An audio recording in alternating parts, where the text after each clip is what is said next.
আসসালামু আলাইকুম প্রিয় দর্শক, অন্য মঞ্চের আলাপচারিতায় আপনাদের সকলকে স্বাগত জানাচ্ছি। আপনাদের স্বাগত জানাই আমি আসাদ নূর। আমাদের সাথে যথারীতি রয়েছেন অ্যাক্টিভিস্ট এবং রাজনৈতিক বিশ্লেষক শেখ ফরিদ। শেখ ফরিদ ভাই, আপনাকে স্বাগত জানাই। আপনি কেমন আছেন? ধন্যবাদ আপনাকে এবং আপনার দর্শকের শুভেচ্ছা। ভালো আছি, আগের চেয়ে একটু ভালো আছি। বাংলাদেশে আগুন লেগে গেছে, ভারতবর্ষে নেই, ভারত ঠিকই কাজ করতেছে। অনেকেই বলছে আমাকে, ফরিদ আপনি কি মনে করেন ভারত তো কিছু করে না, আওয়ামী লীগকে তো ভারতের কাজ তো আওয়ামী লীগকে ক্ষমতায় আনে না, মাঠ তৈরি করে দেয়, তারা তো বসে নেই, পুলিশ তো রেডি হয়েই আছে। বাংলাদেশে খেলাটা তো দেখাবে বাংলাদেশের পুলিশ। আগামীতে পুলিশের ইয়ার কি মনে করেন, হাতি যেমন ভোলে না, পুলিশও তেমন ভুলবে না। সবচেয়ে মজার বিষয়, যারা এতদিন চিৎকার চেঁচামেচি করলো শেখ হাসিনাকে ধরে এনে ফাঁসি দিবে, ভারতকে বললো শেখ হাসিনাকে দাও, তোমরা তাকে রেখেছো কেন, তারা এখনো বলতেছে শেখ হাসিনাকে আসতে দিবে না। সুর সাথে সাথেই পাল্টে গেছে। মানে একটা অদ্ভুত ব্যাপার, এই সুরটা হঠাৎ কেন পাল্টে গেল, কি কারণে পাল্টে গেল? একেবারে জোকের মুখে, মানে জোক চিনেন তো, জোকের মুখে চুন দিলে যেরকম হয় সেরকম ঘটনা ঘটে গেছে। এবং দেখবেন সবাই একেবারে নীরব, শুনছান। কেন? হঠাৎ করেই সব ঠান্ডা হয়ে গেল কেন? চেঁচামেচিও শুরু করেছে একদল, আসতে দিবে না। সরকারের ভিতরেই দুই রকম কথা। একদল বলতেছে তাকে আসতে দেওয়া যাবে না, ফ্যাসিস্টকে আসতে দেওয়া যাবে না। আরেক দল বলতেছে সে আসলে তারা ফাঁসি দিবে। মানে তারাই নিজেরাই জানে না যে কি বলবে আর কি বলবে না। শেখ হাসিনা ঘোষণা দিয়ে ফেলেছেন তিনি আসবেন। এতদিন তো বহুত চাপা মারলা আমার ভাবির পোলারা, ফ্যাসিস্ট ফিরে আসে না, পালিয়ে গেছে, এখন কি বলবো? এখন বলো হেলিকপ্টার পাঠাও। তিনি তো এও বলেছেন ফাঁসির দড়ি রেডি রাখো, তারে ফাঁসি দাও। কিন্তু তোমাদের তো সেই সাহস এখন আর কুলাচ্ছে না। আমি নিশ্চিত যদি এয়ারে আসেন, আকাশপথে জননেত্রী শেখ হাসিনা রওনা দেন, তাহলে তাকে বাংলাদেশে নামতে দেওয়া হবে না। এমন হতে পারে যে ওই বিমানকেই অনুমতি দেবে না যে বাংলাদেশে আসুক, যদি জানতে পারে যে এই এয়ারলাইনে আসতেছে। রইল বাকি ফাঁসি দেওয়া, না অ্যারেস্ট করা। এত সস্তা। শেখ হাসিনাকে যদি অ্যারেস্ট করার ক্ষমতাই থাকতো, জেল দেওয়ার ক্ষমতা থাকতো, বা মেরে ফেলার ক্ষমতা থাকতো, আপনারা কি ভেবেছেন তাকে জিন্দা যেতে দিত? তো যখন 80 মণ ঘি ছিল, রাধার নাচার সময় ছিল, তখনই নাচাইতে পারে নাই। আর এখন তো 80 মণ ঘিও নাই, সে রাধাও নাই, নাচবে কে? যখন শেখ হাসিনা অজনপ্রিয় ছিল দেশে এবং বিদেশে, তখনই আপনারা তাকে জেল দিতে পারেন নাই, ফাঁসি দিতে পারেন নাই। তাকে একেবারে জামাই আদরের মতো আর কি হেলিকপ্টার দিয়ে নিয়ে রেখে এসেছেন। যদিও বলেছেন তিনি পলাতক। আচ্ছা, তিনি যদি পলাতক হন, তাহলে যারা তাকে রেখে আসলো তারা একজন পলাতককে পালানোর সহযোগিতার কারণে তাদের তো কোর্ট মার্শাল হওয়ার কথা। হেলিকপ্টার তো আমি চালাই জানি, শেখ ফরিদ তো চালাই নিয়ে যায়নি, মির্জা আজম তো চালাই নিয়ে যায়নি, আওয়ামী লীগের নেতা মির্জা আজম ভাই চালাই নিয়ে গেছেন, অথবা নারায়ণগঞ্জের শামীম ওসমান চালাই নিয়ে গেছে ওইটা, না ওবায়দুল কাদের চালাই নিয়ে গেছে হেলিকপ্টার। ওটাকে তারা ফ্লাই করেছে, না আমি শেখ ফরিদ করেছি, না নওফেল সাহেব ওটা চালিয়ে নিয়ে গেছেন, নাকি করুণা বিশ্বাস সেই হেলিকপ্টার চালিয়ে নিয়ে গেছেন, নাকি রোকেয়া প্রাচী চালিয়ে নিয়ে গেছেন, নাকি আমাদের নাহিদা আপা না লোপা আপা চালিয়ে নিয়ে গেছেন? কে চালিয়ে নিয়ে গেল? কে? নিশ্চয়ই বাংলাদেশের যারা বিমান বাহিনীতে চাকরিরত তারা চালিয়ে নিয়ে গেছে, তাই না? গোপালগঞ্জ থেকে তো সাধারণ লোক এসে চালিয়ে নিয়ে যায় নাই, কে নিয়ে গেছে? ভাবির বলারা এর উত্তর দাও। কি বড় বড় ফালপাড়া লোকগুলো যারা চাপা মারো সারাদিন, জামাতে হেফাজতিরা, বিএনপির লোকজন পালায় গেছে। তো পালায় যদি গিয়ে থাকে, পালানো তোমাদের ভাষায় তো সেখানে ফ্যাসিস্ট, বিরাট অপরাধী। এত বড় অপরাধীকে যারা রেখে আসলো, সেই 17 জন নাকি 18 জন, তাদের তোমরা আদালতে নিলে না কেন? কারণ কোন অপরাধীকে পালাতে সহযোগিতা করা সেটা তো একই বিরাট অপরাধ। তাদের ধরো দেখি মুরদে আছে কিনা। পারছো কি? পারো নাই। তাহলে বিষয়টা কি দাঁড়াইলো? তার মানে হলো যে তিনি পালিয়ে যাননি। বক্তব্য পরিষ্কার, তিনি পালিয়ে যাননি। এতদিন বললা তিনি পলাতক, তোমরা যখন পালাও তখন সেটা হয় হিজরত। যেমন হচ্ছে আমার দেশের সম্পাদক মাহমুদুর রহমান যখন তুরস্কে ছিল, ওটা ছিল হিজরত। গোলাম আজম পালিয়েছিল, সাইদি পালিয়েছিল, তারেক রহমান 17 বছর মুসলেখা দিয়ে চলে গেছিল। ওটা পালিয়ে যাওয়ার সাথে বিপজ্জনক। মুসলেখা দেওয়া, পালিয়ে যাওয়া সাথে কি মুসলেখা দিয়ে যাও কি কম অপরাধ? এটা বললেই তারপর আমাদের কথা বলে আমরা পালিয়ে আছি আত্মগোপনে, সামনে আয়। তো 17 বছর ভাই, সবে তো 18 মাসে 20-21 মাস, আর 2-4 মাস যায় ডিসেম্বরে তো আসবে, এই ঘোষণা দিয়েছে জননেত্রী শেখ হাসিনা। তো ঘোষণাই দিয়েছেন তিনি ডিসেম্বর আসতেছেন। তিনি তো তোমাদের রাষ্ট্রকে চ্যালেঞ্জ করেছেন, তিনি তো তোমাদের জুলাই সন্ত্রাসীদের চ্যালেঞ্জ করেছেন, জুলাই সন্ত্রাসীদের আব্বা মামা খালু চাচা সবাইকে চ্যালেঞ্জ করেছেন তিনি আসবেন। এখন চেঁচামেচি করবে না। এইবার আসি, তিনি প্রথম আসি তিনি কিভাবে আসবেন?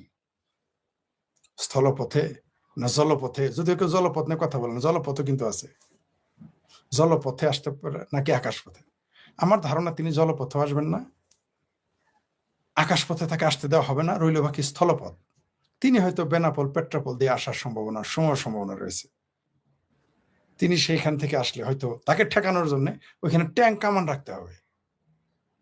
ট্যাঙ্ক কামান ছাড়া তাকে ঠেকানো যাবে না। ওইখানে ট্যাঙ্ক নিয়ে যেতে হবে, কামান নিয়ে যেতে হবে, কয়েক ব্রিগেড, কমপক্ষে কয়েক ব্যাটালিয়ন সৈন্য নিয়ে যেতে হবে। কারণ লক্ষ লক্ষ মানুষ সেখানে যাবে, আপনি গ্রেপ্তার করবেন এত সস্তা? ফাঁসিতে দেওয়ার তো প্রশ্নই আসে না। তিনি যদিও বলেছেন, জননেত্রী শেখ হাসিনা বলেছেন যে আমি আদালতে আত্মসমর্পণ করে আসতেছি, তোমরা পারলে আমার ফাঁসি দিও, কোন দড়ি আছে আমি দেখতে চাই, বলেছেন এরকম। এর আগে বলেছিলেন, কিন্তু ডেট দেন নাই যে আসতেছি। এর আগে যখন বলছিল টুক করে চলে আসবো, হাই রে চিঙ্গু বামের কত ট্রল। এখন ভাবির ভোলারা কি কবা, তিনি আসবেন। তিনি যাহা বলেন তাহা তো করবেনই, আর যাহা বলেননি তা ডেফিনেটলি করবেন। মানে আসার পরে তিনি যাহা বলেন নাই যে আমি আত্মসমর্পণ করাইতে আসছি, তোমাদের করাবো, তো বলতেছেন না যে আমি জেলে আসার জন্য আসতেছি। তিনি জেলে আসার জন্য আসতেছেন না জেলে ঢুকানোর জন্য, তা তো ডিসেম্বর মাসে বোঝা যাবে। জননেত্রী শেখ হাসিনা যদি ঢাকায় প্রবেশ করেন, এই সরকার তো এমনি পড়ে যাবে। আর ধরে নিলাম সরকার পড়লো না, থাকলো, এই দেশের সরকার কোনো কাজ করবে না, ফাংশন করবে না, সচিব কথা শুনবে না, পুলিশ তো এমনি শুনবে না, সেনাবাহিনী মানবে না, আদালত কাজ করবে না, কারণ সবাই তখন ধরেই নিবে এই যে শেখ হাসিনা বুঝি ক্ষমতায় চলে আসলো। আর তাকে জেলে দিবেন অতনালী আদেশের। আমাদের জামালপুরে একটা কথা আছে, চরের লোকেরা এগুলো বলে, অশিক্ষিত লোকেরা তাদের কথায় ভাষা বলে অতনালী আদেশের, মানে এত সহজ না। এটা বোঝানোর জন্য আমরা এটা বলি অতনালী আদেশের না। এটা মানে এই না যে আদেশের নালীর কথা বলছে, অতনালী আদেশের না মানে হইলো অত সহজ না। আমি চান্স পালে একটু জামালপুর, সরিষাবাড়ি বা ইসলামপুর, মেলান্দ, টাঙ্গাইলের আঞ্চলিক কিছু বিষয় তুলে ধরি, এটা আমার একটা বাতিক। যাই হোক, বা একটা সুযোগ যেহেতু পেয়ে গেছি তুলে ধরি। তো অতনালী আদেশের না, শেখ হাসিনা আপনি জেল দিতে পারবেন না, ফাঁসি দেওয়ার তো প্রশ্নই আসে না। ঢাকায় আসলে আদালত স্থবির হয়ে যাবে, সব কোনো কিছু ফাংশন করবে না। বাংলাদেশের 5 থেকে 6 কোটি মানুষ তার নেতার সমর্থক, আপনি তারা ফাঁসি দিবেন আর এই মানুষগুলো বসে থাকবে? এত সহজ? এইবার কি কি সম্ভাবনা থাকে? প্রথমত তাকে হত্যা করা হতে পারে। কারা হত্যা করবে? পাকিস্তানের ISI জঙ্গিরা হত্যা করতে পারে, কোনো সন্দেহ নেই। এই সম্ভাবনাটা সম্ভাবনা রয়েছে। সেনাবাহিনী তাকে গুলি করে মারবে, এই রিস্ক নিবে না।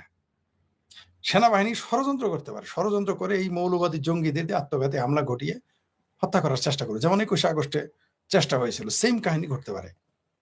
কিন্তু যদি এটা ঘটে, ধরে নেন শেখ হাসিনাকে বাংলাদেশ সেনাবাহিনী, পাকিস্তানের ISI, তুরস্করা মিলে ষড়যন্ত্র করে শেখ হাসিনাকে হত্যা করলো, ফলাফল কি হবে জানেন? যারা মনে করতেছে শেখ হাসিনাকে হত্যা করলে এই দলটি শেষ, একেবারেই বোকামি। তার খালেদা জিয়া নাই, তাতে বিএনপি টিকে নাই। ধরেন তাকে মেরে ফেললো, তাতে কি আওয়ামী লীগ শেষ হয়ে যাবে? খালেদা জিয়া মারা যাওয়ার পর তো আওয়ামী লীগ শেষ, বিএনপি তো শেষ নেই। খালেদা জিয়া মরে যাওয়ার পরে যদি, কোথাকার কোন খালেদা জিয়া, সে মরে যাওয়ার পরে যদি, মানে কোথাকার কোন মানে আমার সাথে মিলাইলাম না, শেখ হাসিনার তুলনায় তিনি কোথাকার কোন খালেদা জিয়া, আমার সাথে না, আমার, তিনি নিজে প্রধানমন্ত্রী ছিলেন, তার হাজবেন্ড দেশের জেনারেল ছিল, জোর করে প্রেসিডেন্ট হয়েছিল, তার পোলা এখন প্রধানমন্ত্রী, নিঃসন্দেহে তিনি আমার সাথে অনেক বড়। কিন্তু শেখ হাসিনার কাছে তিনি তাই কোথাকার কোন খালেদা জিয়া, এটা শেখ হাসিনার কাছে বলছে যে কোথাকার কোন খালেদা জিয়া। তো খালেদা জিয়া মারা গেলে যদি বিএনপি টিকে যায়, তাহলে শেখ হাসিনাকে মেরে ফেললেও কেন আওয়ামী লীগ টিকবে না? তারও তো সন্তান আছে, সজীব ওয়াজেদ জয়, তারও তো সন্তান আছে, পুতুল। তারেক রহমানের মতো 8 পাস লোক যদি এসে দেশের প্রধানমন্ত্রী হতে পারে, তো পুতুল কি করবে? তারেক রহমান সজীব ওয়াজেদ জয় কি করবে? তাদের পড়ালেখার সম্পর্কে তো যোগ্যতা আপনাদের জানার কথা, তাই না? এখন রইল, হ্যাঁ দেরি হইতে পারে। বিএনপি 17 বছর পরে আসছে, আওয়ামী লীগ নয় 17 বছরই লাগবে, আসবে তো, ঠেকা রাখতে পারবেন না তো, দেখে যাব। মরার আগে অন্তত আওয়ামী লীগ ক্ষমতা 17 বছর, এখনো গড় যে আয়ু তাতে অন্তত 15-16 বছর আরো বাঁচবো কমপক্ষে, দেখে যেতে পারবো। 17 বছর পরে নয় আসবে, তাতে কি? আবার ওই যে একদল বলে যে বলছে ভারত থেকে ষড়যন্ত্র করে, তাহলে তারেক রহমান কি লন্ডন থেকে ষড়যন্ত্র করতো? এই প্রশ্নটা আসে না? আপনার যদি বলেন শেখ হাসিনা ভারত অবশ্যই ষড়যন্ত্র করে, তারপর বলে ভারত তাকে জায়গা দিল কেন, তো লন্ডন তারেক রহমানের জায়গা দিল কেন? তুরস্ক এই যে ফাত্রা একটা আছে না, সামারার দেশের সম্পাদক, তার জায়গা দিল কেন? গোলাম আজমদের সৌদি আরব, পাকিস্তানেরা লিবিয়াতে বঙ্গবন্ধু খুনিদের জায়গা দিয়েছিল কেন? তখন খুব বালা, তাই না? এবার আসেন, শেখ হাসিনাকে যদি মেরে ফেলে 17 বছর লাগবে না এই ক্ষমতা আসতে, এই বাংলাদেশটা সাথে সাথে 3 টুকরা হয়ে যাবে। ওই যে পেয়ারা পাকিস্তান যায় বাংলাদেশের এখানে ব্যস্ত রেখে ভারত, বলেছিলাম না যে ভারত হলো একটা কূটনৈতিক চাণক্য নীতির দেশ, সে যে কি করবে আপনি সহজে ধরতে পারবেন না। আমি কিন্তু শুরুতেই বলেছিলাম যে বেলুচিস্তান ভেঙে ফেলবে, পাকিস্তান ভেঙে ফেলবে, ভাঙতেছে কিনা? কাশ্মীর, পাকিস্তান অকুপাইড কাশ্মীর, যেটা পাকিস্তান অধিকৃত কাশ্মীর, সেটাও হাত থেকে যায়। তারা তো ঘোষণাই দিয়েছে তারা সীমান্ত খুলে দাও, ভারত চলে যাবো, এবং ভারতের কাছে ওষুধ খাদ্য চেয়েছে। বেলুচ যায় ডিক্লারেশন দিয়ে দিয়েছে, সেটা অন্য প্রসঙ্গ, রাত 10টায় লাইভে এসে বলবো। পাকিস্তান তো 3 টুকরা হইতে যাইতেছে, বুঝতে পারছেন তো? ইহাকে বলে ভারতের দাবার চাল। দাবা খেলছেন তো? ঘোড়ার চাল দিয়ে দিয়েছে, দাবাতে ঘোড়ার চাল দিয়ে দিয়েছে। ভারত বসে নেই, ভারত ঠিকই কাজ করতেছে। অনেকে বলছে আমাকে, ফরিদ আপনি কি মনে করেন ভারত তো কিছু করে না, আওয়ামী লীগকে তো ভারতের কাজ তো আওয়ামী লীগকে ক্ষমতায় আনে না, মাঠ তৈরি করে দেওয়া। ক্ষমতায় তো আপনার যোগ্যতা আসতে হবে। কেউ ক্ষমতায় কাউকে বসায় দিতে পারে, ইউনেস্কো বসাইছিল তো টিকে থাকতে পেরেছে, তারেক রহমানকে তো বসাই দিয়েছে, টিকতে পারতেছে। আপনার যোগ্যতায় আপনাকে বসাই দিলে কি বসতে পারবেন? কালকে ভারত সেনাবাহিনীদের শেখ হাসিনাকে বসাতে সরকার টিকবে? কালকে আমেরিকা এসে শেখ হাসিনাকে বসাই দিল, মনে করেন সরকার টিকবে? টিকতেছে এই সরকার? টিকতেছে না। কারণ কি?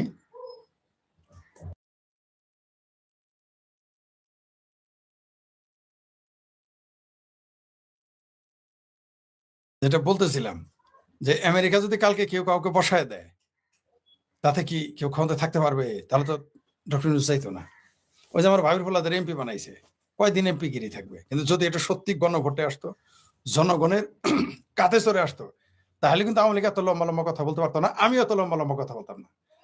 আমার ভাবির পোলারা যদি জনগণের ভোটে আসতো, আমি কথা বলতে পারতাম না। কারণ জনগণের ভোট আলাদা জিনিস রে ভাই, সেখানে আমার চাপাতে কাজ হইতো না তখন। কিন্তু এখন কেন কাজ হয়? কিন্তু জনগণের ভোটে আসে নাই, তাই ভাবির পোলারা দৌড়ের উপরে থাকবে। তো আওয়ামী লীগ জনগণের ভোটে আসবে। ক্ষেত্র তৈরি করা দেওয়া আলাদা জিনিস, ক্ষেত্র তৈরি করে দিতেই পারে যে কোনো দেশ, ব্যক্তি, সংস্থা করে, এটা করবে, সারা পৃথিবীতেই তা করছে, কোথায় করে না? এই দেশের এই উপমহাদেশের রাজনৈতিক দলগুলো ব্রিটিশরা করে দিয়েছে। কংগ্রেস বলেন, কমিউনিস্ট পার্টি বলেন, এগুলো সব কারা বানাইছে? এমনকি যে আহলে হাদিস, এগুলো কারা বানাইছে? এগুলো ব্রিটিশরা বানাইছে। তো এগুলো থাকতেই পারে, সহযোগিতা করতেই পারে, এবং করেছে। সারা পৃথিবীতে এটা চলে। কিন্তু যখন আপনি ক্ষমতায় যাবেন, জনগণ যদি আপনাকে পছন্দ না করে, কতদিন আপনাকে রাখা যাবে? কতকাল? 1 বছর, 2 বছর, এরশাদ সবচেয়ে বেশি ছিল 9 বছর জোর করে। তারপর তো তাকে সরে যেতে হয়েছে, সরে যেতে হবে। আর তারেক রহমান 4 মাসেই কি করেছে আপনারা তো দেখেছেন। শেখ হাসিনা তো এমনি ঘোষণা দেয় আমি আসতেছি, কারণ তিনি বুঝে ফেলেছে এই দেশের জনগণ তো রেডি। আপনি দেখেন 15-20 দিন আগেও রিক্সাওয়ালাদের বলাইলো বাংলাদেশের পত্রিকাগুলো, মিডিয়াগুলো, ভারত দখল করবে, শেখ হাসিনা গালি দেয়। এখন দেখেন মিডিয়া 48 ঘন্টার মধ্যে শেখ হাসিনা শুধু বলেছেন আমি আসতেছি, 48-72 ঘন্টার মধ্যে মিডিয়া পাঠিয়েছে। এখন মিডিয়া বলতেছে শেখ হাসিনাই ভালো ছিল, বলতেছে না? আপনি দেখেন এই গত 48 ঘন্টা রিক্সাওয়ালাদের দেখেন বয়ান দিতেছে না যে আমরা আগে সিএনজি সিএনজি যারা চালায় তাদের বয়ান দিতেছে, রিক্সাওয়ালাদের বয়ান দিতেছেন, ঠিক মিডিয়া কিন্তু পোল্ট্রি নিয়ে নিতেছে। এইভাবে আস্তে আস্তে টার্ন নিয়ে নেবে। এই প্রথম আলো দেখবেন কিছুদিন পরে বঙ্গবন্ধুর প্রশংসা শুরু করবে, ডেইলি স্টার দেখবেন শেখ হাসিনার প্রশংসা শুরু করবে, ছাত্রলীগের সাদ্দামের প্রশংসা শুরু করবে, আমাদেরও ঢাকা শুরু করবে। দেখবেন বেশি দিন নাই ঢাকা শুরু করবে। এই ডিসেম্বর মাসের আগেই জননেত্রী শেখ হাসিনা বাংলাদেশে আসার আগে আমাদেরকে দেখবেন টিভিতে ডাকবে, আমাদের পত্রিকায় এখন আমাদের কথা ছাপবে। সুর পাল্টে যে 48 ঘন্টায় আজকের গুলো দেখেন রিক্সাওয়ালা বলতেছে আগেই তো ভালো ছিলাম, কিছু ভাত পাইতাম। একজন বলছে 3 জনের মাদ্রাসার টাকা বেতন দিতে পারতেছি না, কেমনি দিবে, এগুলো বলা শুরু করছে না। আগে আমাদের কথা ছাপলে পত্রিকা পুড়ে ফেলতেছে, তো কালের ঘন্টা একটা নিউজ পত্রিকা নাকি পুড়ে ফেলবে, আমাদের কথা টিভিতে তো ডাকে। এইটা দেখেন কিছুদিনের মধ্যে টাকা শুরু করবে, ডিসেম্বরের আগে নিশ্চিত থাকেন আপনি। আওয়ামী লীগের লোকজনদের আমাদেরকে টাকা শুরু করবে, কারণ তারা সিমটম পেয়ে গেছেন। তো আজকেই দেখেন রিক্সাওয়ালা সিএনজিওয়ালারা দের নিউজ বাংলাদেশ মিডিয়াগুলো ছাপতেছে, আপনি দেখেন ইউটিউবে সার্চ দিলে পেয়ে যাবেন। সুর পাল্টে গেছে কিন্তু। আর বারবারই বলেছি যে আমি কতবার বহু আগেই বলে আসছি যে এই আমেরিকায় কিন্তু ভারত এবং আওয়ামী লীগের বন্ধু হবেই। ওই যে হুরমুজ প্রণালী কি করছে জানছেন তো, শতকরা 20% ট্যাক্স এখন আমেরিকাকে দিতে হবে, ডোনাল্ড ট্রাম্প আজকে ঘোষণা করেছে। যারা বলছেন না আমেরিকা শেষ, আমেরিকা হেরে গেছে, ভারতের বুদ্ধিজীবীরাও বলে আমেরিকা হেরে গেছে, ভারতের সমরবিদেরাও বলে হেরে গেছে, আর বাংলাদেশে তো হেরেই গেছে আমেরিকা। কিন্তু সর্বশেষ খবর জানেন 20% ট্যাক্স আমেরিকারে দিতে হবে, আজকের ঘোষণা। যত যাবে ওইখানে তেলের জাহাজ কে জিতছে এবার, তামা করে ফেলছে ইরান। এমনই ডর দেখাইছে যে বাপের জানাজায় পোলা আসে না প্রেসিডেন্ট হওয়ার পরেও, এমনই তবদা লাগাই দিছে। মানে এখন পানি করে লুয়া খাওয়াইতো ইরানের ওই খমেনির পোলারে, আল্লাহ ছাড়া নাকি কারো থেকে ডরে না, বাপের জানাজায় উপস্থিত হয় না, এরকম মরতো। এত বড় বিপ্লবী, এত বড় মানে মুমিন যে কয়েক আল্লাহ ছাড়া আমরা কারোতে ডরাই না। আমেরিকার ইসরায়েলি বেশি ডরায়, বাপের জানাজায় থাকে না। তখন এমন না যে বিদেশে তার জানা যাইতেছে, নিজের দেশে, সেখানে মোস্তফা খমেনি থাকার মুরদে গোলায় নেই। যাই হোক, অন্য যে প্রসঙ্গে ছিলাম, শেখ হাসিনা অবশ্যই আসবেন। কেন আসবেন? কারণ এই দেশ তার বাপের, এই দেশ তার। আমি আপনাকে বলেছিলাম কিনা যে পৃথিবীতে কেবল একমাত্র মানুষ যে বলতে পারে এটা আমার দেশ এবং আমার বাপের দেশ। আমরা বলতে পারি আমার দেশ, আমাদের দেশ, কিন্তু আমার বাপের দেশ বলতে পারবো না। শেখ হাসিনা তা পারেন। তিনি এই দেশে আসবেন না, কে? যে ভাবির পোলারা থাকবে। আওয়ামী লীগ এই দেশে থাকবে না, তো সাইদি নিজামীর দল থাকবে, আর ছাত্রলীগ কি বসে বসে মোয়া খাবে, আর আওয়ামী লীগ যারা করে বসে বসে কি গল্প করবে? স্বাধীনতা বিরোধী দলের এই দেশে থাকবে, আর আওয়ামী লীগ বুঝি 17 বছর বসে থাকবে। আশা করেন বাংলাদেশ আওয়ামী লীগ বিএনপির মতো 17 বছর বসে থাকার দল না। বাংলাদেশ ছাত্রলীগ 17 বছর অপেক্ষা করার দল না। শেখ হাসিনা যদি ডিসেম্বর মাসে ডিক্লেয়ার নাও দিতেন, তাও 27 সালে এই সরকার থাকতো না, আর এখন তো আরো থাকবে না। নিশ্চিত থাকেন 27 সালে এই সরকার থাকতেছে না, অন্তত তারেক রহমানের মুসলেকা সরকার থাকতেছে না, এটা লিখে রাখেন আপনারা। এখন বলুন তাহলে কি আওয়ামী লীগ ক্ষমতায় আসবে? আমি তো বললাম না, দেখেন কে আসে, দেখতে থাকেন ক্ষমতায়। আপনাদের পরিচিত মুখেরাও চলে আসতে পারে ক্ষমতায়, দেখতে থাকেন। আওয়ামী লীগ তো আসবেই, এটা তো কোনোই সন্দেহ নেই, ঠেকাইতে পারবেন আপনি। আমার ভাবির পোলারা যদি এমপি হইতে পারে, যারা মেম্বার হইতে পারে না, সাকি জোনায়েদ সাকি, যে 5টা ভোট পাবে না, সে যদি উপদেষ্টা পরিষদে যাইতে পারে, এমপি হইতে পারে, তাহলে আওয়ামী লীগের লোক কি করছে আপনারা? আওয়ামী লীগের 5 থেকে 6 কোটি মানুষ আওয়ামী লীগের নেতা কর্মী এবং সমর্থক। আপনি সেই দলকে নিষিদ্ধ করে টিকে থাকবেন? এবার বলতেছে বিদেশিদের সহযোগিতা, কোন কোন দেশ শেখ হাসিনাকে সহযোগিতা করবে, এটা তো আপনি এখনই বুঝবেন না। সবই যদি আগেই বুঝে যান, তাহলে তো ঠেকাই ফেলবেন। আপনি যদি আগেই জেনে যান যে মেসি কোন দিক থেকে গোলটা শুটটা নিবে, ক্রিস্টিয়ানো রোনাল্ডো কোন দিক থেকে হেডটা নিবে, তাহলে তো আপনি যাই নিয়ে গেলেন পেনাল্টি কিকটা ডাইনে মারবে না বায়ে মারবে। এটা যদি আগে জেনে যান, তাহলে তো সবই শেষ। দুর্বল গোলকিপার হইলেও তো ঠেকাই দিবেন। তো এগুলো আপনি জানতে পারবেন না। ভারতের কাছে মনে করেন, ভারতের খুব বোকা মনে করেন না? ভারত খুব ধীরে সুস্থে মাটির নিচ দিয়ে, ওই যে গ্রামের বাড়িতে ঘর দেখেছেন, ঘর লেপে যখন দেখবেন মাটির নিচ দিয়ে একটা পোকা যায়, যখন যায় খালি ওই যে শিরশির করে যায়, দাগ হয় আর মাটি ফেটে যায়, পোকা আর দেখা যায় না। আমরা ওটা বলি উঠসিঙ্গে হে, জাহানপুর জেলার লোকজন, গ্রামের লোকজন বলে মাটির নিচ দিয়ে যায় আর দেখা যায়। যাওয়ার পরে যখন সে চলে যায়, তখন দেখা যায় দাগ হয়েছে, ডাইনে থেকে বামে গেল, উত্তর থেকে দক্ষিণে গেল, দক্ষিণ থেকে পূর্ব থেকে পশ্চিমে গেল। তার আগে বুঝতে পারেন? তো ভারতকে আপনি বুঝতে পারবেন না। আপনি বুঝেন না যে ভারত সারা পৃথিবী নিয়ে খেলেছে। সে বাংলাদেশ নিয়ে চিন্তা করার তার সময় আছে? শুধু শুধু পাকিস্তানকে নিয়ে পড়ে থাকার তার সময় আছে? ইউরোপীয় ইউনিয়ন তার সাথে চুক্তি করে, অস্ট্রেলিয়া আসে, নিউজিল্যান্ড আসে, জাপান শেষে আইসা বলতেছে আমার বড় ভাই আমেরিকা আসে, দুবাইয়ের সুলতান উইদাউট নোটিশে চলে আসে, ইরান তারে বলে যে ভাই বাঁচাও, আপনারা যত চাপাই মারেন। তো সেই ভারতকে আপনি বুঝবেন কি করবে? আমেরিকারও বিশ্বাস করা যায় না। সে সকালে যদি আমার পক্ষে থাকে, বিকালে আপনার পক্ষে, বিকেলে যদি আপনার আমার পক্ষ ছেড়ে দিয়ে আরেকজনের পক্ষে যাবে, আমেরিকার কোনো ট্রাস্ট করতে পারবেন আপনি সে কার পক্ষ নিবে? কিন্তু ভারত এবং রাশিয়া এই ধরনের দেশগুলো তাদের বন্ধু শত্রু পার্মানেন্ট, মোটামুটি পার্মানেন্ট। তারা বন্ধুর প্রতি, বন্ধুকে রক্ষা করার জন্য তারা যা ইচ্ছা তাই করবে। আমেরিকার যারা বন্ধু ছিল একটা বেঁচে আছে দেখেন তো দেখি ওই দেশের অবস্থা, পাকিস্তানের অবস্থা দেখেন তো, বিগারিস্তান, আফগানিস্তানের অবস্থা দেখেন তো এখন কি অবস্থা। তো এই তারেক রহমানের পক্ষে থাকলেই আমেরিকা কি তারেক রহমানকে ক্ষমতায় বসানোর জন্য আসবে? সে তার নিজের স্বার্থ উদ্ধার করবে, তার স্বার্থ উদ্ধার করা শেষ। তো এখন আর দরকার নেই তো আপনার। ভাঙা কুলাতে যখন ময়লা ফালানোর পর কি কুলাটা কোথায় ফেলেছে? ঢিল মেরে ফেলে দেয় বিভিন্ন জায়গায়। তারেক রহমানের দশা তাই হবে। আপনাকে মনে করেছেন শেখ হাসিনা এমনি ডিক্লেয়ার দিয়েছে শূন্যের উপরে? যদিও জানি যে এই সুযোগে কিছু ধানের মধ্যে সিটা আছে, তার আশেপাশে যত নেতা আছে কিছু কিছু এবার পালাবে খুব ভালো হবে। মানে যেতটুকু বাদ ছিল, মানে এইবার আরো আওয়ামী লীগের কর্মীরাও কিন্তু, নেতারাও কিন্তু ধরা খেয়ে গেছে। আওয়ামী লীগের নেতাদেরও কিন্তু আবার প্রমাণ দিতে হবে যে তারা নেত্রী কথা কি করে। আমি ছাত্রলীগের কিছু পোলাপানের সাথে কথা বলছি, নেতাদের লক্ষণ কিন্তু ভালো না। নেতাদের লক্ষণ বেশি ভালো না, কিন্তু জনগণ সাথে থাকবে। আওয়ামী লীগের অনেকে কিন্তু মনে করে শেখ হাসিনা আসবে না। অদ্ভুত না? কিন্তু আমি নিশ্চিত যে আওয়ামী লীগ না করলেও আমি নিশ্চিত শেখ হাসিনা আসবেন। আমি নিশ্চিত আসবেন, এবং বাংলাদেশে ঝড় তুফান শুরু হয়ে যাবে। মানে রাজনৈতিক ঝড় তুফান, সাইক্লোন শুরু হয়ে যাবে, এটা আমি জানি। কিন্তু আওয়ামী লীগের বড় বড় নেতা অনেকগুলো তার সাথে আসবেন না, পালায় যাবেন কোন ভেজালে না পড়ে। যারা ফেসবুকে এসে কথা বলতে পারে না, ফেসবুকে পোস্ট দিতে পারে না শেখ হাসিনার জন্য, তারা তো বিশ্বাস কিভাবে করবে? ছাত্রলীগের অনেক নেতারা চিনি, পোস্টই দেওয়া সাহস হয় না। সেটা জেলার নেতা হোক, কেন্দ্রীয় নেতা হোক, উপজেলার নেতা, সাহসী হয় না পোস্ট দেওয়ার। তারা তো ভাববে শেখ হাসিনা আসবেন না। কিন্তু যখন ক্ষমতায় থাকবে তখন বিরাট বড় নেতা, তার বাপ এত বড় নেতা, দাদা এত বড় নেতা, কারা করে বাপ দাদা মুক্তিযোদ্ধা দুইটাই, কিন্তু কামের বেলা ঠন 2.5 লক্ষ মানুষ মুক্তিযুদ্ধের ভাতা নিয়েছে। এর মধ্যে 1 লক্ষ তো ভুয়া, 1.5 লক্ষ তো জেনুইন। 1.5 লক্ষের পরিবারের কয়জন আপনি পোস্ট দিতে দেখেন? ছাত্রলীগের হাইরে সেলফি লিগ পাবারে বাবা, কমিটি, উপকমিটি, সাব কমিটি, আরো কত কমিটি সেলফি লিগ নাই, এখন মাঠে নেই।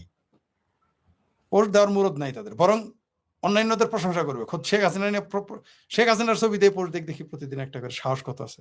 তাও দিবেন, শুধু ছবি, কথা তো বলার মুরদই নাই। কিন্তু বিরাট বড় নেতা, তখন বিরাট বড় নেতা আমরা জানি তারা হবে। যাই হোক, সেটা অন্য প্রসঙ্গ।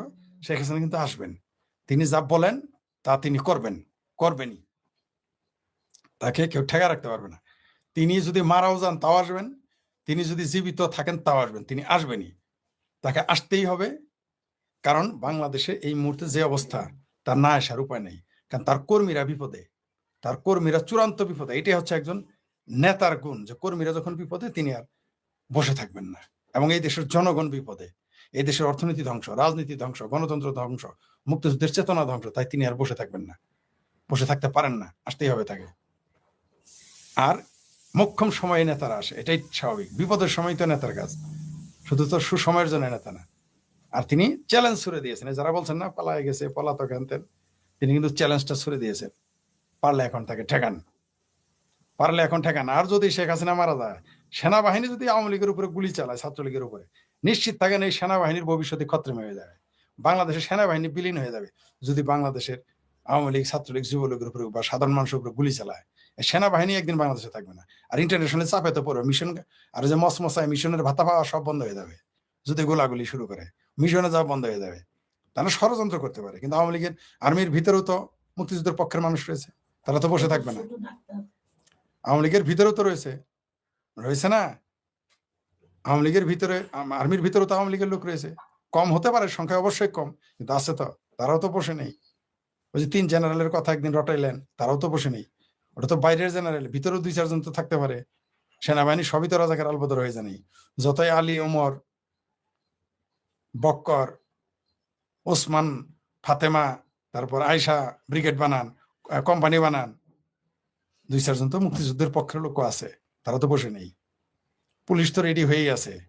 বাংলাদেশে খেলাটা তো দেখাবে বাংলাদেশের পুলিশ। আগামীতে পুলিশের ইয়ের কি মনে করেন, হাতি যেমন ভোলে না পুলিশও তেমন ভুলবে না। আমাদের গ্রামে গঞ্জে একটা কথা আছে, পুলিশ যদি মায়ের লাঙ্গ হয় তাও বিশ্বাস করতে নাই। পুলিশের বোধাই মনে করছেন আপনারা, পুলিশের বোধাই মনে করেন না। যারা মনে করছেন পুলিশের জ্বালাইছেন, থানা জ্বালাইছেন, উবদা করে ঝুলাই রাখছেন, জ্বালাই দিচ্ছেন, পুড়ে ফেলছেন, মনে করছেন যে পার পেয়ে যাবেন, অত নালি আদেশের না। আওয়ামী লীগ কিছু করুক আর না করুক, পুলিশ দেখবেন আপনাদের কি করে। যারা এগুলো করছেন না, হয়তো তারা পালায় যাবে, তাদের বাপ মা 14 গোষ্ঠী মিলা পালাবে। যে পুলিশকে জ্বালিয়েছে, পুড়িয়েছে, গুলি করেছে এবং প্রকাশ্যে ঘোষণা দিয়েছে, তাদের বাপ মা হয়ে যাবে, সব একবারে চলে যাবে আমেরিকা, ভিসা নিয়ে বসে আছে যাওয়ার জন্য। দেখতে পারবেন আর কয়দিন পরে খেলাটা। তবে ধরেন হচ্ছে শেখ হাসিনা এই ঘোষণা দিয়ে খুব ভালো কাজ করেছেন। এই 5 মাসে, এই ডিসেম্বর আসার আগে মাঝখানে প্রায় 5 মাস রয়েছে, দেখবেন এর মধ্যে কি কি ঘটে আর কি কি রটে, আর কারা কারা পালায়, কারা কারা থাকে দেখবেন। তো ভাবির পোলারা, শেখ হাসিনা চলে গেলে, হেলিকপ্টারে গেলে তো বলো পালাই গেছে, তো তোমরা যখন পালাই যাবা তখন আমরা কি বলবো, হিজরত করছো, সবের কাম করছো বলবো, তাই না? আর জামাতিরা, বিএনপি মনে করেছিল যে জামাতের সাথে ঐক্য করলে যে তাদের বেজায় ফায়দা হবে, কিন্তু ফায়দা কিন্তু ছুড়াই দিবে জামাত এই তালাই ছিল যে বিএনপি নামক সংগঠনটাকে ধ্বংস করে দিবে, ধ্বংস করে দিয়ে তারা বিরোধী দলে থাকবে সারা জীবন। এই প্ল্যানই তারা আগাচ্ছে এবং এখনো ওই কাজই করতেছে। বিএনপির অর্ধেক তো জামাতি, বিএনপির অর্ধেক লোক তো জামাতি। আওয়ামী লীগেই 10-20-15-20% জামাত হয়ে গেছে, আর তো বিএনপি তো অর্ধেক সরাসরি জামাত। তারপরে 50% যে আছে সেটাও জামাতের কোলে উঠে বসে আছে কিনা কিভাবে জানলেন? জামাত এটাই চাচ্ছিল, জামাত লাভবান হয়েছে। আর যারা সিংকুমাম আছেন খুব ফাল পারছিলেন যে শেখ হাসিনা চলে গেলে নাচবেন, হারমোনিয়াম দিয়ে গান গাইবেন, গান গাওয়া বাড়াইছে না, এখন উদিসির দোকানে আগুন লাগাইছে না। রাজনৈতিক শক্তি যদি আপনার না থাকে, কোনো সাংস্কৃতিক চর্চা আপনি করতে পারবেন না, প্রশ্নই আসে না। আগে রাজনৈতিক শক্তি থাকে। অনেকেই বলে সাংস্কৃতিক কর্মকাণ্ডের মধ্যে গিয়ে আমরা মৌলবাদ উত্থান, জিনা শোনার চান। আপনাকে রাজনৈতিক ক্ষমতাই আপনার নাই, আপনি সাংস্কৃতিক কর্মকাণ্ড করবেন কেমন? আপনি সিনেমা হল নাই দেশে, 1200 সিনেমা হল ছিল, এখন 120টা আছে কিনা সন্দেহ। যাত্রা নাই, নাটক নাই, গান নাই, বাদ্য নাই। এখন গান গেলে আপনি, আগে হাটে ঘাটে মাঠে দেখতাম বয়াতিরা গান গাইতো, এখন পান আপনি খুঁজে ধরে চুল কাটে দেয়, দোতরা ভেঙে ফেলে, গান গাইতে দেয় না। বাসে এখন ওয়াজ বাজে, আগে বাসে শুনতাম গান, এখন বাজে ওয়াজ। আরে ভাই, মডেল মসজিদ আওয়ামী লীগের বানানো, মডেল মসজিদে সাইদির ওয়াজ বাজে, আমার সরিষাবাড়ি এলাকায় বাজছে 45 মিনিট। তারপর আমি কি করে, শুরু হতেই 10 মিনিটের সময় আমার ফোন দিয়েছে, 45 মিনিট সাইদির ওয়াজ বেজেছে আমাদের সরিষাবাড়ির মডেল মসজিদে, আপনি জানেন? তো জামাত এরকম শিয়ানা। যাই হোক, বিএনপি কে খেয়ে ফেলবে অজয় করার মতো। ওই চিঙ্কু বামের বাংলাদেশে 2024-এর 5 আগস্টে বাম রাজনীতির কবর হয়ে গেছে, শেষ। বাংলাদেশে আর বাম রাজনীতি কোনোদিন বিন্দু মাত্র যাওয়া ছিল, এখন মাইনাসে যায়। আগে তো একটু 1-2% ছিল, মানে প্লাসে ছিল, এবার মাইনাসে যাবে ধীরে ধীরে, আর কোনোদিনই দাঁড়াবে না, কোনোদিন আর আওয়ামী লীগে দাঁড়াইতে দিবে না। দিবে আপনাদের, বহুত তো ফাতরামি করছেন আওয়ামী লীগে, ছিটতে পারবেন না। মুরগির পশম, নিজের একেবারে কত কিছু ফোড়ানি দেখেন, সানলাই কুইতার নাম বাগা, সারা দুনিয়া, সারা বাংলাদেশে 2000 লোক, তার চাপা কি এখানে, সারাদিন শেখ হাসিনার বিরুদ্ধে বয়ান, সারাদিন বঙ্গবন্ধুর বিরুদ্ধে, সারাদিন ছাত্রলীগের বিরুদ্ধে বয়ান, সারা বাংলাদেশে তার নাই 2000 লোক। ওই চাপাতে দেশ চলে না, দেখতে পারবেন। ডিসেম্বরে দেখেন খেলা জমে গেছে। তবে বাংলাদেশে তিনি এই ঘোষণা দেওয়ার পরে 1 টাকা বিনিয়োগ হবে না এই দেশে, এই 6 মাস অন্তত হবে না, আর হবেই না এই দেশে বিনিয়োগ। কেউ বিদেশি বিনিয়োগ কোনোদিনই আসবে না, দেশেই কেউ বিনিয়োগ করবে না।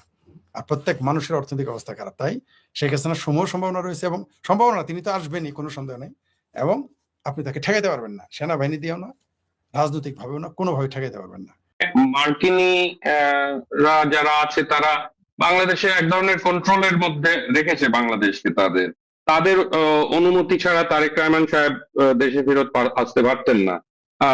আর সেটাকে কিন্তু একভাবে ব্যাক করেছিল গভর্নমেন্ট অফ ইন্ডিয়া। তো দুজনেই কিন্তু স্টেক হোল্ডার্স এখানে। তো এই দুটো দেশের যদি কোনো ধরনের অ্যাপ্রুভাল না থাকে, তাহলে কি এটা করতে পারে? তো আমার মনে হয় over the next few months অনেক ধরনের ডিপ্লোম্যাটিক এফার্টস হয়তো চালু হতে পারে, যেটা আর কি will pave the way for, hopefully pave the way for Sheikh হাসিনাজ রিটার্ন আর কি। করেছে সংসদে আইনমন্ত্রী বলেছেন যে তিনি যদি আসেন, বর্ডার ক্রস করার সঙ্গে সঙ্গে তিনি অ্যারেস্ট হবেন। শেখ হাসিনা বলেছেন তিনি আত্মসমর্পণ করতে চান। আমি সার্বিক বিষয়ে আপনার কাছে কি মনে হয়, কোন দিক যাচ্ছে, এটার রাজনৈতিক তাৎপর্য কি, এই বিষয়গুলো একটু আপনার কাছ থেকে জানতে চাই, জনাব চন্দন নন্দী। পুনিয়া ভাই, যেটা দেখে মনে হচ্ছে লাস্ট মাস তিনেক ধরে এটা ওনার বোধহয় সেকেন্ড বা থার্ড টাইম উনি বলেছেন যে উনি বাংলাদেশে ফিরবেন। এইবার তো এর আগেও ওই টাইমস অফ বাংলাদেশ বলে একটি পত্রিকা আছে, ওরাও লিখেছিল, একটা স্টোরি করেছিল, তারপরে আমাদের এখান থেকেও স্টোরি বেরিয়েছে, তারপরে শেষ পর্যন্ত রয়টার্স এর স্টোরিটা বেরোবার পর বেশ হইচই একটা হয়েছে বাংলাদেশে এবং পশ্চিমবঙ্গে বটেই। তো এটা নিয়ে মিনিস্ট্রি অফ এক্সটার্নাল অ্যাফেয়ার্স, মানে ইন্ডিয়ার মিনিস্ট্রি অফ এক্সটার্নাল অ্যাফেয়ার্স নিয়ে গতকাল এটা নিয়ে রিয়াকশনও হয়েছে, প্রশ্ন করা হয়েছিল স্পোকস পার্সন মিস্টার রণদীপ জয়সওয়ালকে। তো যেটা মনে হচ্ছে যে আমি কথা বলে যা বুঝছি আর কি, উনি শেখ হাসিনা বলেছিলেন যে উনি এবং ওনার কিছু মন্ত্রী বা সিনিয়র নেতারা ফিরবেন আর কি ডিসেম্বর মাসে। এখন স্পেকুলেশন ইমিডিয়েটলি চালু হয়ে গেল যে উনি কি আদৌ ফিরতে পারবেন, ওনার কি সেই পজিশন বা সেই ধরনের আইনের যে ব্যবস্থা এই মুহূর্তে বাংলাদেশে আছে তার ভিত্তিতে, এবং যে পলিটিক্যাল পার্টি, রুলিং পার্টি যে আছে, তারা কি আসতে দেবে, বা এটা কি একটা রিয়ালিস্টিক অবজেক্টিভ কিনা। এখন এটা নিয়ে ওপিনিয়ন ডিভাইডেড। আমার মনে হয় যে এইবার যেটা উনি বলেছেন এটা অনেক বেশি জোর দিয়ে বলেছেন উনি, তার মানে সামথিং ইজ কুকিং। সেটা আলটিমেটলি রিয়ালিস্টিক একটা জায়গায় যাবে কিনা সেটা বলা মুশকিল, কিন্তু এই মুহূর্তে যা বোঝা যাচ্ছে যে সামথিং ইজ কুকিং। আওয়ামী লীগের অনেক নেতারাই হয়তো জানেন না ডিটেলস, আমরাও জানি না, কিন্তু যেটা বোঝা যাচ্ছে উনি জোর দিয়ে বলছেন, তাতে বোঝা যাচ্ছে যে উনি হয়তো একটা অ্যাটেম্প্ট নিতে পারেন। এখন সেই অ্যাটেম্পটা ফ্রুটফুল হবে কিনা সেটা আমাদের আগামী কিছু মাসে দেখতে হবে। সার্টেনলি আগামী 1.5 থেকে 2 মাসের মধ্যে তো বোঝাই যাবে অনেকখানি। বাট এটার একটা ইমপ্লিকেশন আছে, এটার একটা সাইড আছে, যে উনি এত বড় একটা জোর দিয়ে বলবেন আর সেটা ভারত সরকার জানবে না, বা ভারত সরকারকে আলাদা রেখে বলা হবে, সেটাও একটু বিশ্বাসের বাইরে। উনি আফটার অল এখানে ভারতে গেস্ট হিসেবে আছেন, আনডিসক্লোজড লোকেশনে আছেন,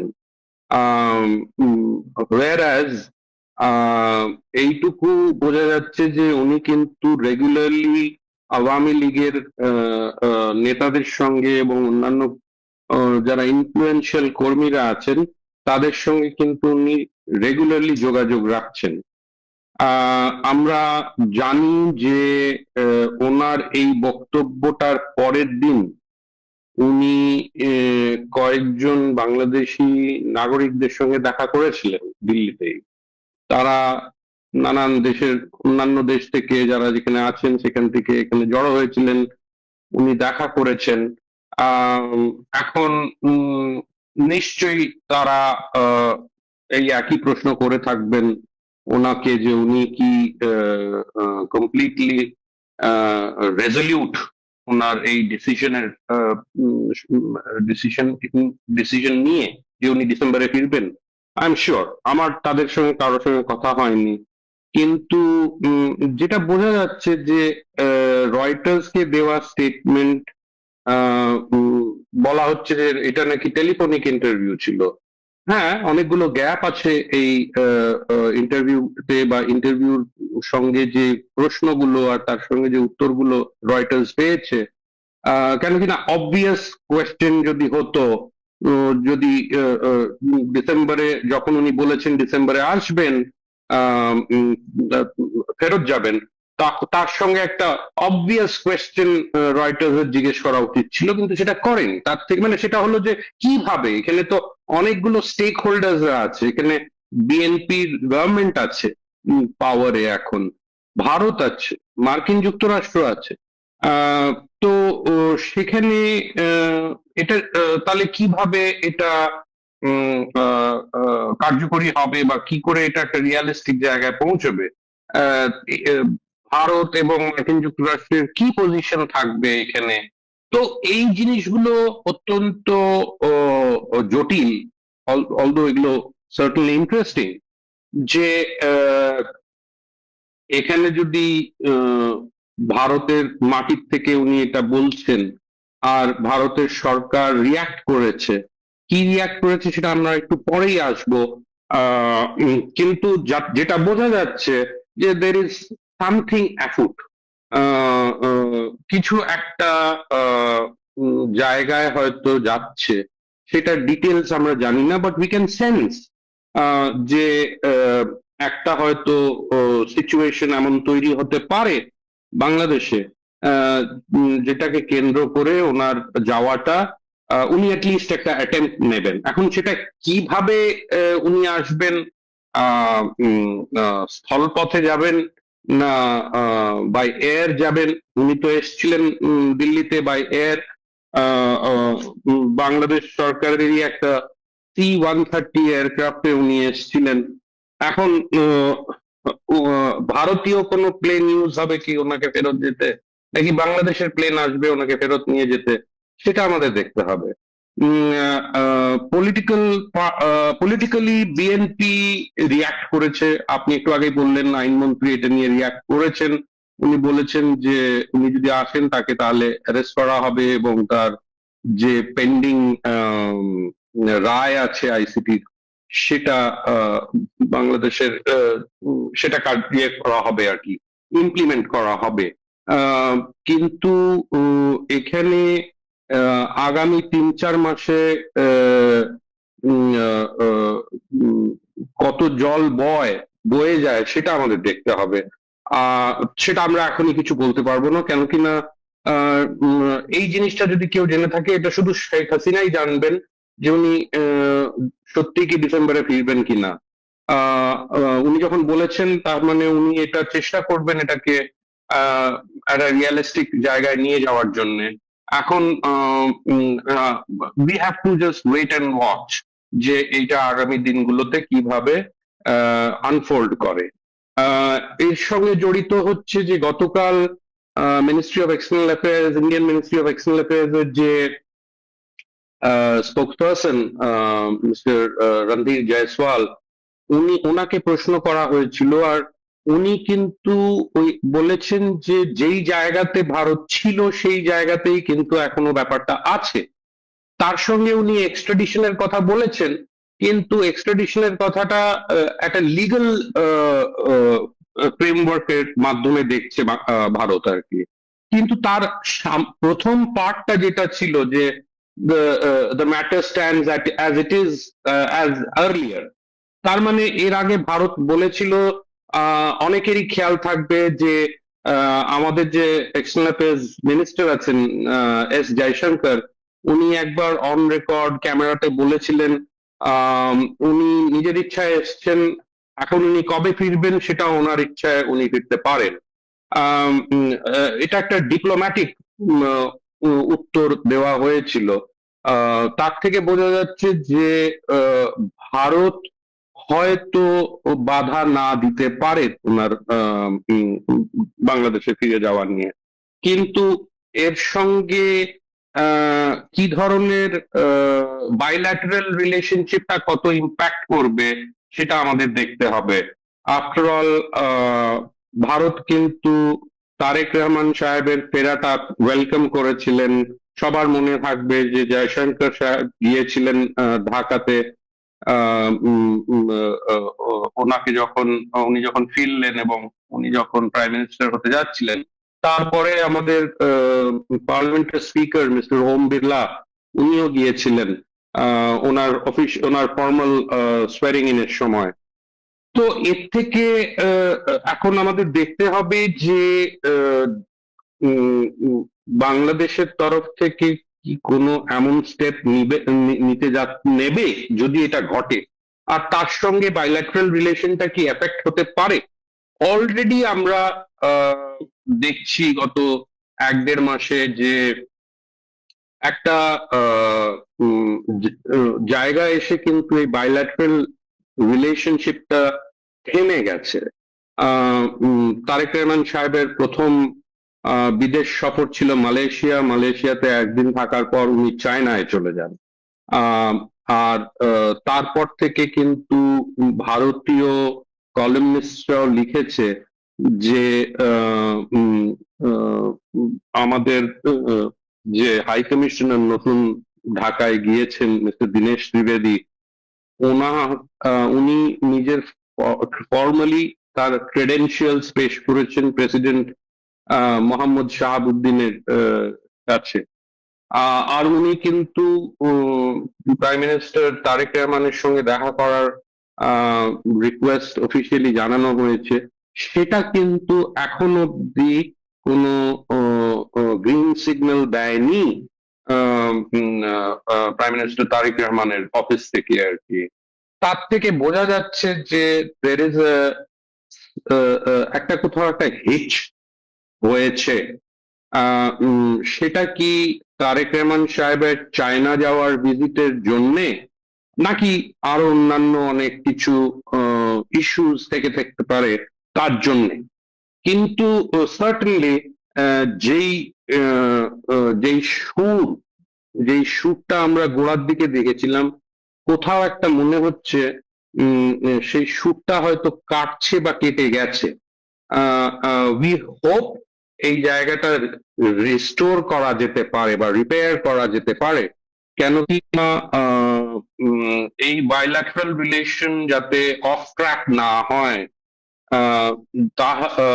যাতে কি সম্পর্কের মধ্যে কোনো ধরনের টেনশন না ক্রিপিং করে, সেটা আমার মনে হয় দুটো দল হয়তো দেখবে। কিন্তু শেখ হাসিনার ব্যাপারটা যদি উনি একটা অ্যাটেম্প্ট নেন যাওয়ার জন্য, তাহলে হয়তো একটা প্রবলেমেটিক জায়গায় চলে যেতে পারে, যদি না বিএনপি গভর্নমেন্ট সেই জায়গাটা রেটরিককে বাদ দিয়ে, পার্টির অন্যান্য মন্ত্রীরা আছেন, দলের নেতারা আছেন, তাদের রেটরিকটাকে বাদ দিয়ে কিন্তু রিয়ালিস্টিক্যালি ওনাদের হয়তো সেটা সেই জায়গাটা তৈরি হতে পারে যেখানে তারেক রহমান সাহেবের গভর্নমেন্ট ইনক্লুসিভ পলিটিক্যাল একটা জায়গা তৈরি করার জন্য আওয়ামী লীগকে ফেরত দিতে পারে। বাট এর মধ্যে অনেক ধরনের কমপ্লিকেশনস আছে, লিগাল কমপ্লিকেশনস আছে। কেন কিনা এক ধরনের সেন্টেন্স অলরেডি পাস করা হয়েছে শেখ হাসিনার বিরুদ্ধে এবং তার কিছু সিনিয়র মন্ত্রীদের বিরুদ্ধে। তো এই জিনিসগুলো কিভাবে ওভারকাম হবে, যদি আদৌ হয় সেগুলো ওভারকাম, তাহলে কি হতে পারে আগামী দিনে, সেটা আমাদের দেখতে হবে। দাদা, আপনার আলোচনার পরে আমার বিশেষ তেমন কোনো প্রশ্ন নেই। আমি দুইটা ব্যাপার একটু ক্লিয়ারিফিকেশন চাই। সেটা হলো যে আপনি কি মনে করছেন তাহলে যা ঘটবে পুরোটা ইন্ডিয়ান গভর্নমেন্টের কনসার্নেই ঘটবে? নিশ্চয়ই, শুধু ইন্ডিয়ান গভর্নমেন্ট না, এখানে মার্কিনী গভর্নমেন্টের একটা রোল থাকবেই। সেটা আমরা হয়তো ওপেনলি কিছু দেখতে পারবো না, যেইভাবে কেন কিনা এখানে। আর শেখ হাসিনা আরেকটা কথা বলেছেন যে উনি এটা একা ফিরবেন না, উনি বলেছেন যে তার দলের অন্যান্য নেতা কর্মীদেরকে নিয়েও ফিরবেন। সেটা কি বাস্তবসম্মত মনে হচ্ছে আপনার কাছে? ও তার নেতা কর্মীরা কি? এটা একটু কমপ্লিকেটেড জায়গা, সেজন্য আমি বললাম অনেকগুলো লিগাল ইস্যুজ অ্যারাইজ করবে। কেন কিনা দেখুন, আওয়ামী লীগের অনেক কর্মীরা এখান থেকে কিন্তু, যেটা আমি জানি আর কি, ফেরত গেছে বাংলাদেশে। কয়েকজনকে বেলে ছাড়া হয়েছে, কিন্তু আরো অনেক আছে ইনফ্লুয়েন্সিয়াল নেতারা, সিনিয়র নেতারা, যারা এখনো জেলে আছে। তো এদের নিয়ে কিন্তু কোনো ধরনের ফাস্ট ট্র্যাক লিগাল ইয়েতে যাচ্ছে না এই সরকার এখনো, যে তাদের নিয়ে কি করবে। তারপরে যারা ভারতে আছে তাদের অনেকের বিরুদ্ধে অত্যন্ত স্ট্রং এবং অত্যন্ত গুরুতর অভিযোগ পর আর কি তাদের বিরুদ্ধে তাদেরও সেন্টেন্স করেছে আইসিটি। তো এই জিনিসগুলো ইন টোটালিটি ডিপ্লোম্যাটিক্যালি এই জিনিসগুলোকে ইন টোটালিটি দেখবে, নাকি মানে উনি ফেরত গেলেন, উনি নিজে বলেছেন, শেখ হাসিনা নিজে বলেছেন যে উনি সারেন্ডার করবেন, ওনাদের কিন্তু বাকি নেতারা যাদের বিরুদ্ধেও অনেক ধরনের চার্জেস আছে, অ্যালিগেশনস আছে, কিছু কিছু ক্ষেত্রে সেগুলো আইসিটিতে সেগুলো নিয়ে মানে ট্রায়ালে ছিল তারা।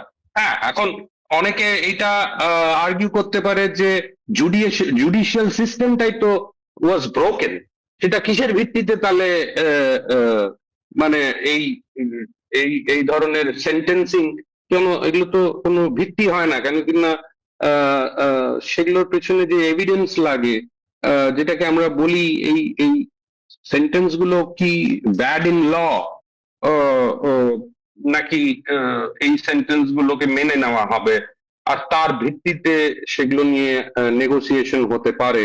যে এই যে মৃত্যুদণ্ডের ব্যাপারগুলো রয়েছে, কোন ভদ্র সমাজে আজকাল মৃত্যুদণ্ড দেওয়া হয় না আর কি, ওয়েস্টে তো দেওয়া হয়ই না, আমাদের এইদিকে সাউথ এশিয়াতে এখনো মৃত্যুদণ্ডের ব্যাপারটা আছে। বাট আবার বললাম তো যে এভিডেন্স গুলো কি মানে আমার মনে হয় এভিডেন্স গুলো খুবই ফ্রিভেলাস, খুবই ঠুনকো, আর তার ভিত্তিতে ডেথ সেন্টেন্স দেওয়াটা কতটুকু জাস্টিফাইড সেগুলো ম্যাটার অফ ল।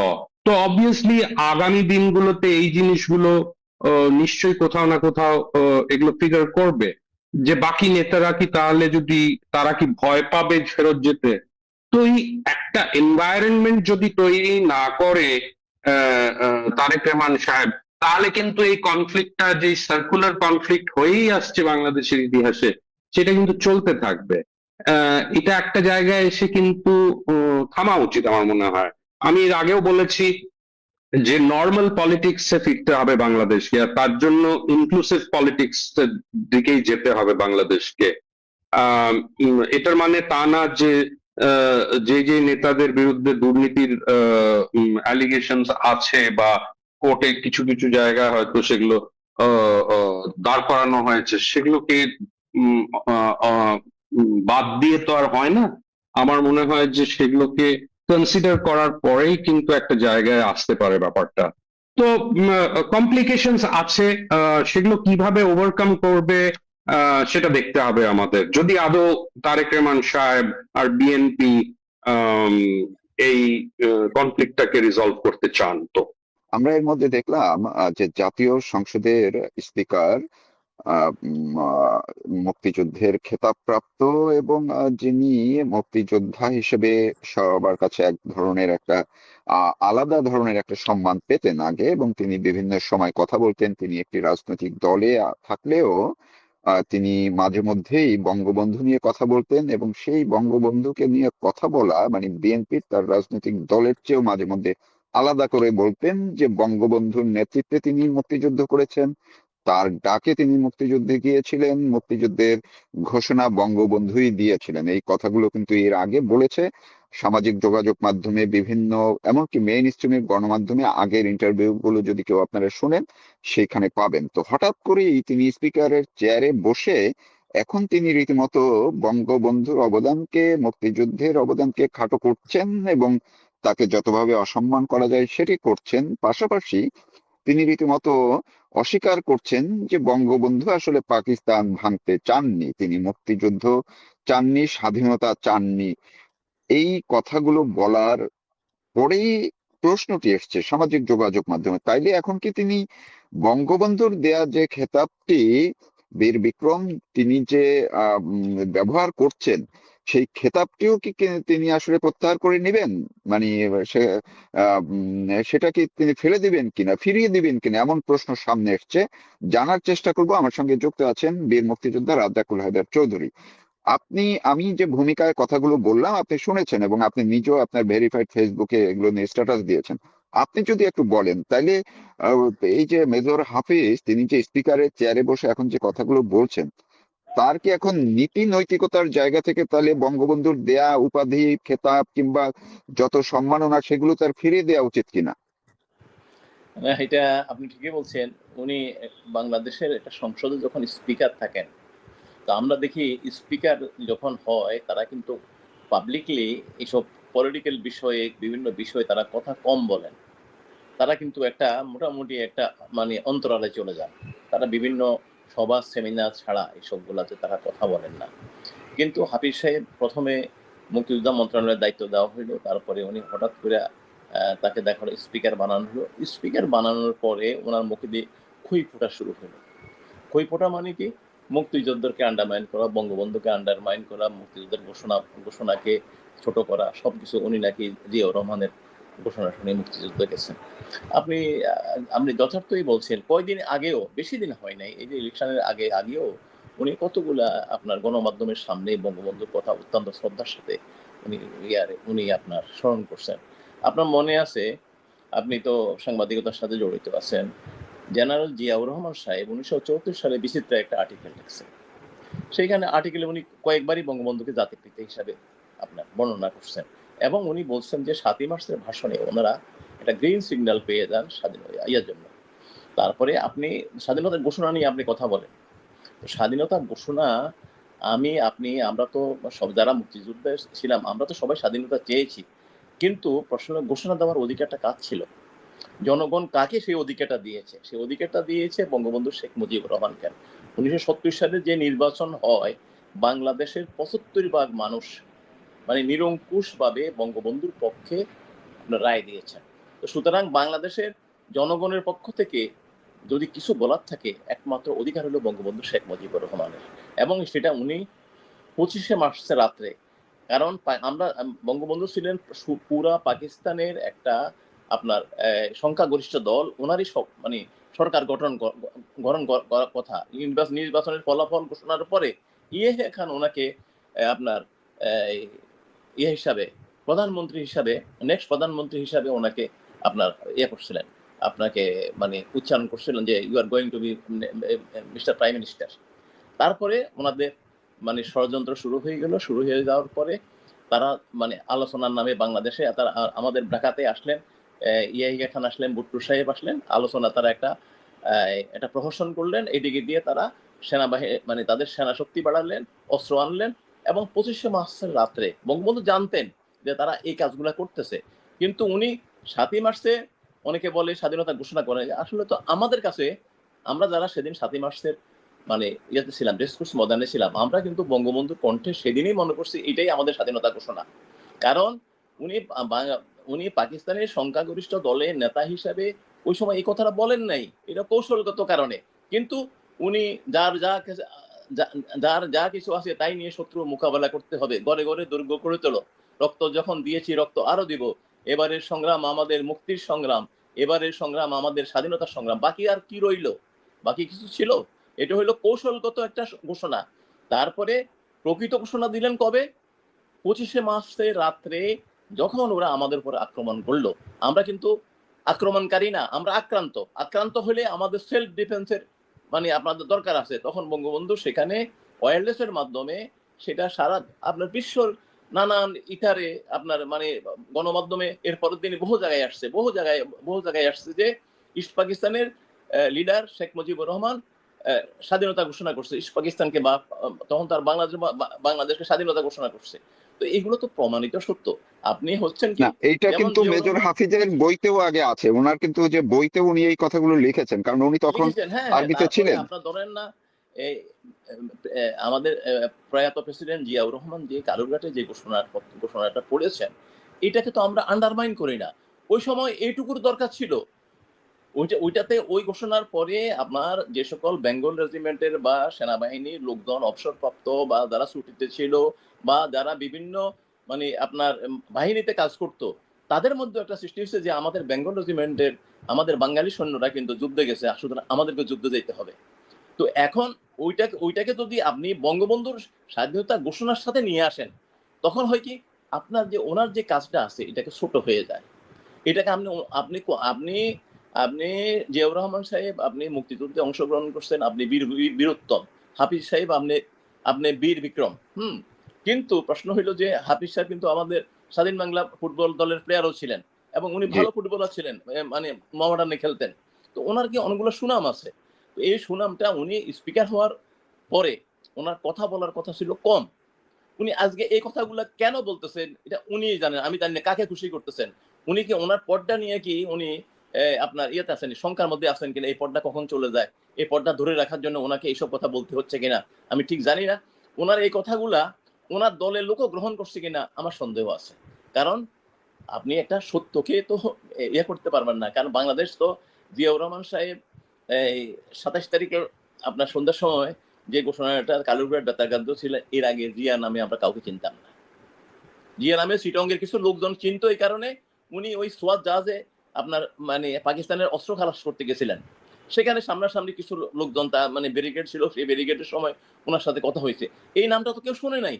আর বাংলাদেশের স্বাধীনতাটা, মুক্তিযুদ্ধটা আমার এটা তো হঠাৎ করে একদিনে আসে নাই। 1948 সালে যখন ওই আপনার নাম কিনা খাজা নাজিমুদ্দিন যখন পার্লামেন্টে উর্দু রাষ্ট্রভাষা হবে বলল, তখন থেকে তো এটা শুরু। 11ই মার্চ বঙ্গবন্ধু শেখ মুজিবুর রহমান আপনার বর্তমান সচিবালয়ের এখান থেকে মিছিল বাইর করেন, রাষ্ট্রভাষা বাংলা চাই।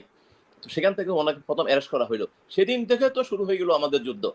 আস্তে আস্তে 52 সাল আসলো, 54 সালে নির্বাচন আসলো, তারপর 58 মার্শাল ল আসলো, 64 সালে একটা প্রেসিডেন্ট নির্বাচন আসলো, 66 সালে 6 দফা আসলো, 68 সালে ছাত্র সংগ্রাম পরিষদের 11 দফা আসলো, আবার হইলো কি আসলো ওই আপনার আগরতলা মামলা আসলো, সেই আগরতলা মামলা উইথড্র হইলো 29 ফেব্রুয়ারি 23 ফেব্রুয়ারি 1969 সালে 22 ফেব্রুয়ারি বঙ্গবন্ধু মুক্তি পেলেন, 23 ফেব্রুয়ারি শেখ মুজিবুর রহমানকে বঙ্গবন্ধু উপাধি দেওয়া হলো, 70 নির্বাচন হইলো।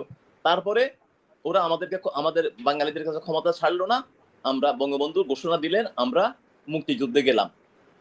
এই তো ইতিহাস। এই ইতিহাসটা কি একেবারে মানে আপনি মুছে ফেলবেন? এটা মুছে আমি ফেলার কোনো এই কিছুই আছে? জায়গাটিতে আর আমি এই ২ যে নম্বর হলো উনি একজন মুক্তিযোদ্ধা। উনি রণাঙ্গনের একজন মুক্তিযোদ্ধা।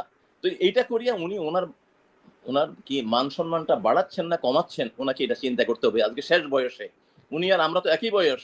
আমরা হয়তো কদিন পরে হাফিজ সাহেবও থাকবো না, আমিও থাকবো না। তো হাফিজ সাহেবকে এই কথাগুলো বিবেচনা করতে হবে। আপনি কিন্তু একটা সর্বোচ্চ একটা পর্যায়ে আছেন, একটা খুব সম্মানজনক পর্যায়ে আছেন সেখানে। ওখানে বসে এইসব কথাগুলো বইলা নিজেকে ছোট করবেন না। আমি মিস্টার হাফিজ সাহেবকে বলবো।